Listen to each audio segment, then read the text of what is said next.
മറ്റൊരു പ്രധാനപ്പെട്ട വിവരം ഇപ്പോൾ പുറത്തേക്ക് വരുന്നത് ഇന്ന് ഇന്ത്യൻ സമയം മൂന്നരയ്ക്ക് പാകിസ്ഥാൻ സൈന്യത്തിന്റെ വാർത്താ സമ്മേളനം വരുന്നുണ്ട്.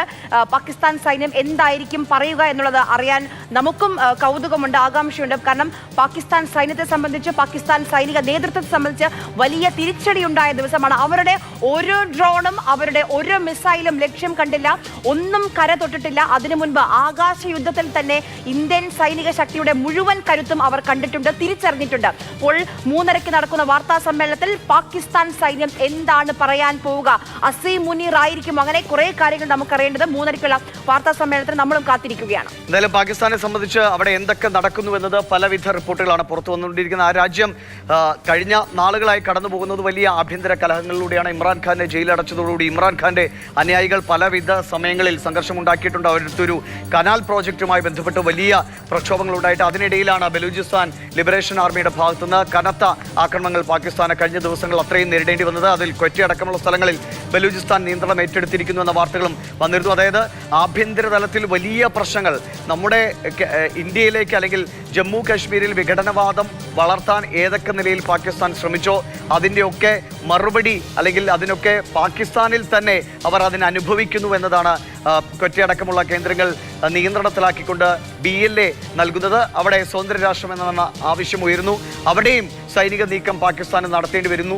അതിനിടയിലാണ് ഇന്ത്യയുമായി പാകിസ്ഥാൻ ഈ പോരിനിറങ്ങുന്നത്. ഒരുപക്ഷെ സൈനിക തലത്തിൽ മാറ്റങ്ങൾ ഉണ്ടായിട്ടുണ്ടോ? അസീം മുനീറിനെ അട്ടിമറിച്ച് മറ്റൊരാൾ ആ സ്ഥാനത്തേക്ക് എത്തിയോ?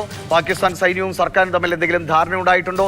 പാകിസ്ഥാൻ പൂർണ്ണമായും ഞങ്ങൾ ഈ തിരിച്ചടിയിലേക്ക് അല്ലെങ്കിൽ ഞങ്ങൾ ഈ യുദ്ധ നിലയിലുള്ള പ്രവർത്തനങ്ങളിൽ നിന്ന് പിന്മാറുന്നു എന്ന് പറയാനാണോ? അവർ നേരത്തെ വന്ന ഒരു പോസ്റ്റാണ് മറ്റു രാജ്യങ്ങൾ ഇടപെടണം, രാജ്യം വലിയ പ്രതിസന്ധിയിലാണെന്ന്. പക്ഷെ അത് ഹാക്ക് ചെയ്യപ്പെട്ടതാണെന്നാണ് അവർ തന്നെ പറയുന്നത്. എന്തായാലും നമുക്കതിൽ സ്ഥിരീകരണമില്ല. ഈ 3:30 വാർത്താ സമ്മേളനത്തിൽ പാകിസ്ഥാന്റെ ഭാഗത്തുനിന്നുള്ള ഔദ്യോഗികമായ പ്രതികരണം പ്രതീക്ഷിക്കാമെന്ന് തന്നെയാണ് കരുതുന്നത്.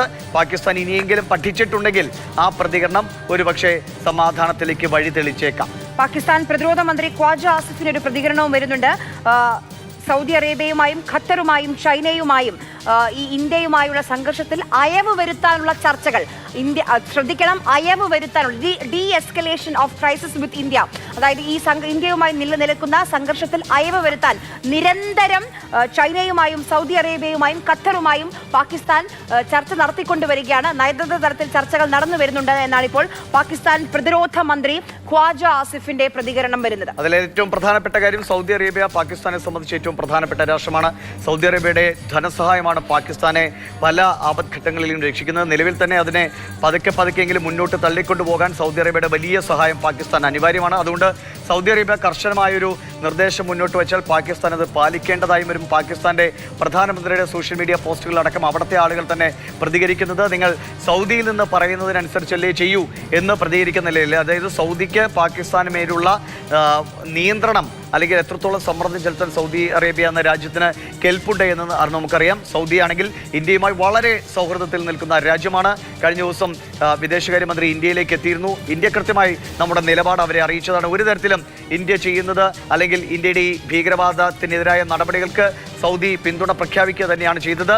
പാകിസ്ഥാന് അല്ലെങ്കിൽ ചൈനയും ഖത്തറും സൗദി അറേബ്യയും ഒക്കെ വലിയ തോതിൽ പാകിസ്ഥാന് മേൽ സമ്മർദ്ദം ചെലുത്തിയാൽ അല്ലെങ്കിൽ പാകിസ്ഥാനോട് ഈ വഴിവിട്ട പ്രവർത്തനം അല്ലെങ്കിൽ ഈ ഭീകരവാദത്തെ പിന്തുണയ്ക്കുന്ന പരിപാടി നിർത്തിക്കൊള്ളുക അല്ലെങ്കിൽ ഇന്ത്യയിൽ നിന്ന് ഇനിയും തിരിച്ചടി ഏറ്റുവാങ്ങേണ്ടി വരും എന്ന് പറയേണ്ട സ്ഥിതിയിലേക്കാണ് പാകിസ്ഥാൻ ചെന്നെത്തിയിരിക്കുന്നത്.